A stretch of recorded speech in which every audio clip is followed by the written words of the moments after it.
जसरी होस्टेल चलाउनको लागि तपाईँ एउटा अध्यक्षको भूमिका खेल्नु भएको छ नि, त्यसो हो भने होस्टेलमा तपाईँले सबै कुराहरूको व्यवस्था गर्नु पऱ्यो कि है। यता सुन्नु, पहिला कुरो तपाईँले जसरी नियमको पालना गराउनु पर्छ भन्ने कुरा गर्नुभयो नि, जुन 5,000 तपाईँले एडमिसन फी भन्नुभयो, 5,000 सेक्युरिटी चार्ज भन्नुभयो, त्यो एउटा नियममा चलाउने हो भने त्यो कुराहरूलाई पनि तपाईँले सरल तरिकाले लैजानलाई उहाँलाई प्रोत्साहन गर्नुपर्छ। त्यसको लागि दुईटा बाटो हुन्छ, एउटा बाटो मात्रै तपाईँले यता सुन्नु, तपाईँले 5,000 हो भने 5,000 किन नमागेर 3,500 माग्नुभयो? बढेन हुन्छ भने उहाँले हामीलाई 11,000 हामी 3 सिटरमा बसेर 11,000 तिर्छौँ भने मलाई त बढेन त 5,000 लिँदा पनि हुन्थ्यो।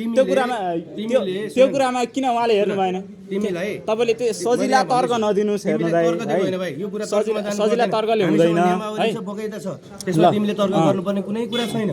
तिमीलाई यति हो कि भाइहरूलाई लोड पर्छ, गाह्रो पर्छ भनेर हामीले सहजीकरण गर्दा हामी अप्ठ्यारोमा पर्नुपर्ने हो भने त्यही अनुसारले डिल हुन्छ। ल सर, माथि ल, गाडी पनि आइसकेको छ। ल प्रेस गयो त। ल एकदम ल, अझ भन्नु।